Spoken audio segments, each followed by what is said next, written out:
Oke, pertandingan leg pertama baru saja usai di mana Arema Malang sebagai tuan rumah berhasil mencetak kemenangan dengan skor 1-0 atas Borneo. Gol diciptakan oleh Kamara pada menit ke-15. Jadi saya ingin mereview aja sesuai pandangan saya, baru saja menonton ya sampai usai, di mana di babak pertama sebenarnya kedua tim di 15 menit awal ya sama-sama berimbang baik dari Arema dan juga Borneo. Tapi yang saya lihat memang Arema Malang ketika membangun serangan itu berapa kali selalu kandas, dan juga Borneo saat membangun serangan sebenarnya lebih terlihat terorganisir saat membangun serangan untuk Borneo. Tapi memang akhirnya Kamara bisa mencetak gol terlebih dahulu ya, Arema Malang melalui assist dari Zola, dan ini melalui set play bola hidup yang saya selalu nanti-nantikan dari Arema. Artinya 3 pertandingan secara berturut-turut ya, Arema Malang di kandang PSIS, lalu di tuan kandangnya Arema, lalu hari ini di kandang lawan Borneo, ini sudah memulai menciptakan gol melalui set play bola hidup. Artinya ini prestasi yang cukup luar biasa menurut saya ya, karena kita lihat di awal-awal Piala Presiden kan Arema Malang banyak gol yang tercipta melalui set play bola mati. Jadi ini sudah mulai terbiasa dengan set play bola hidup, yang artinya skenario penyerangan dari Arema Malang ini sudah mulai terorganisir. Ya, jadi kembali lagi setelah Arema Malang unggul 1-0, Borneo berusaha menekan. Ya, artinya ingin mengejar ketertinggalannya. Tapi perlu diingat bahwa di sini Arema Malang sebagai tuan rumah dan ini ada 2 leg, yang artinya walaupun Arema unggul 1-0, sebenarnya posisi 1-0 ini belum aman karena Arema Malang harus bertandang ke kandang Borneo di tanggal 17 Juli besok. Tapi yang disayangkan menurut saya justru setelah unggul Arema Malang lebih bermain bertahan atau menunggu bola. Jadi berapa kali Borneo ini bisa menembus area pertahanan dari Arema Malang, di sektor tengahnya dulu ini sering tembus ya. Jadi Jayus dan juga Rensi berapa kali kewalahan membendung pemain-pemain tengah, terutama dari Kai Hirose, lalu Hendro Siswanto yang bermain menurut saya luar biasa. Ya, tapi kembali lagi yang di sini nggak bisa dimanfaatkan oleh Borneo adalah bermain sabar. Jadi berapa kali justru terlihat terburu-buru saat sebenarnya bola itu masih bisa dikuasai atau melakukan bola possession lah. Intinya menarik pertahanan Arema agar keluar. Tapi di sini justru terlihat lebih terburu-buru, terutama di sisi kanan dari Borneo, dari Buhiri ini nggak terlihat. Jadi keberhasilan Jonathan Alvarisi juga cukup baik, tapi di sebelah kiri ini berapa kali Stefano Lillipali berhasil melewati Rizky Dwi ya. Tapi ya memang kembali lagi peluang yang tercipta juga nggak terlalu banyak di babak pertama oleh Borneo. Dan di Arema Malang juga di babak pertama setelah unggul 1-0 hampir nggak terlihat lagi peluang-peluang gol yang tercipta. Lalu masuklah kita di babak kedua. Di babak kedua kembali lagi di 15 menit awal ini Borneo tetap menekan pertahanan Arema ya. Dan di sini juga tidak ada perubahan sebenarnya di Arema Malang seperti di babak pertama, tetap lebih bertahan, tapi saat membangun serangan juga nggak terlalu bagus. Saya melihat Adam Alis juga penampilannya menurut saya nggak ada perkembangannya sama sekali. Berapa kali ada momen di mana di babak pertama ya, tentunya Adam Alis harusnya bisa lebih cepat mengoper bola, tapi justru banyak sekali menggoreng sendiri, yang artinya momentum di mana Kamara sebenarnya sudah maju ke depan ya kembali lagi dijaga oleh Chevron dan juga Diego Michel ya. Jadi penampilan Adam Alis menurut saya belum ada perkembangan yang bagus bersama Arema.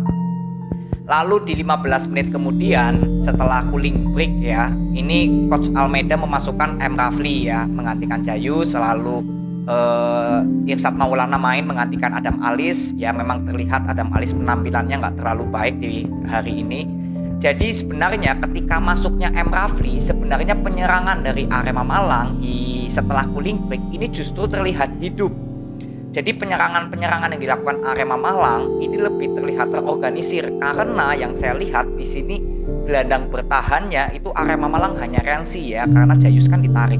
Dan sebenarnya M. Rafli juga sebagai gelandang serang ya, tapi ditaruh sebagai pemain tengah. Jadi berapa kali saat Borneo membangun serangan justru sering putusnya tuh di bagian tengah pemain Arema dulu, karena yang saya lihat dengan masuknya M. Rafli, lalu Zola juga penampilannya sangat luar biasa. Ini permainan Borneo justru setelah cooling break gak terlihat berjalan lagi saat melakukan penyerangan. Beda seperti di babak pertama. Ya, jadi setelah menit 75 hingga usai, ini justru Arema Malang yang justru terlihat terbalik ya. Kalau tadi di babak pertama Borneo sangat baik membangun serangan, ini justru Arema yang terlihat lebih baik lagi membangun serangan. Walaupun Denny Santoso diganti oleh Ilhamuddin Armain, tapi penampilan Ilhamuddin Armain juga di sisa waktu nggak terlihat menonjol ya. Yang menurut saya terlihat baik justru Zola.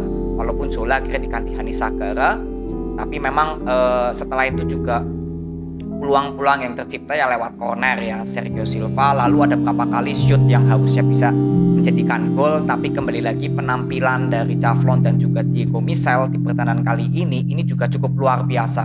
Jadi menurut saya pertandingan leg pertama ini cukup seru ya, terutama dari sisi Arema juga saya melihat penampilan yang menurut saya luar biasa adalah penampilan Jonathan Alvarisi saat membangun serangan dan saat bertahan ini cukup bagus menurut saya.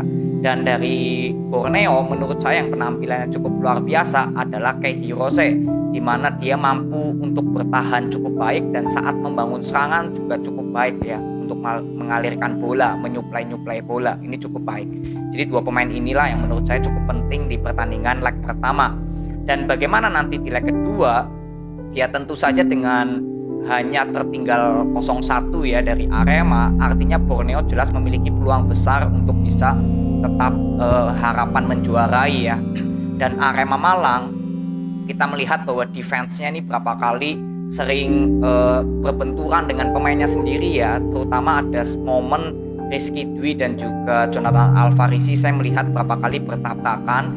Jadi Jonathan Alvarisi, Sergio Silva sering bertabrakan dengan berapa kali ya, ada momen dengan Rizky Dwi dan juga miskom dengan Maringa. Semoga besok menghadapi Borneo di kandang Borneo tidak terjadi hal-hal seperti ini ya. Jadi komunikasi tetap harus terjaga dan menurut saya harusnya Sergio Silva atau Maringa bisa menjadi koordinir di lini belakang ya, agar nggak terjadi miskom yang berapa kali kita lihat di babak pertama dan babak kedua ya untuk Arema Malang. Jadi untuk review ya di leg kedua saya langsung bahas di sini aja bahwa Borneo tinggal memanfaatkan peluang-peluang yang tercipta untuk terjadinya gol, karena sebenarnya di leg pertama ini untuk Borneo penampilannya sudah cukup baik, cuma tinggal masalah kesabaran untuk membangun serangan dan tentunya untuk peluang-peluang ya untuk terciptanya gol semoga bisa dimanfaatkan lebih baik lagi. Karena di leg pertama ini lawan Arema, Borneo ini banyak peluang, yang artinya strategi yang dilakukan oleh pelatih Borneo ini tetap berjalan, gak ada masalah.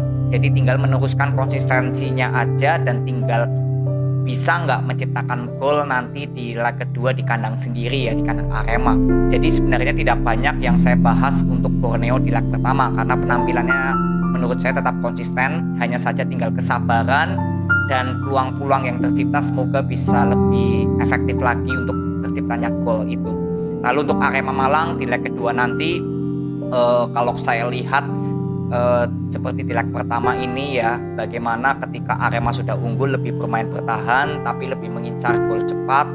Yang menurut saya yang harus diwaspadai oleh Arema Malang adalah jangan terlalu bertahan yang dalam ya, karena justru dengan bertahan atau menunggu momentum untuk melakukan serangan balik ini juga cukup berbahaya, karena Borneo ini diberi kekuasaan ya atau diberi tempat untuk melakukan passing gitu ya, atau bola-bola yang bisa melakukan intercept, karena beberapa kali penampilan Stefano Lillipali juga beberapa kali berhasil ya mendapatkan bola-bola intercept. Jadi ini perlu diwaspadai dan menurut saya jangan terlalu bertahan mendalam ya, tetap harus mengincar gol.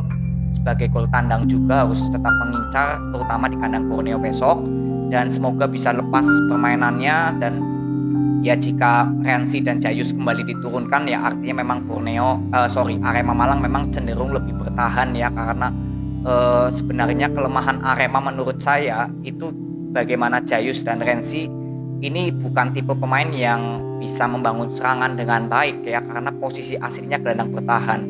Jadi sangat terlihat jelas ketika M. Rafli dengan Renzi bermain bersama, ini aliran bola dari Arema Malang saat melakukan penyerangan ini lebih baik sebenarnya, bisa menahan bola lebih lama saat melakukan penyerangan.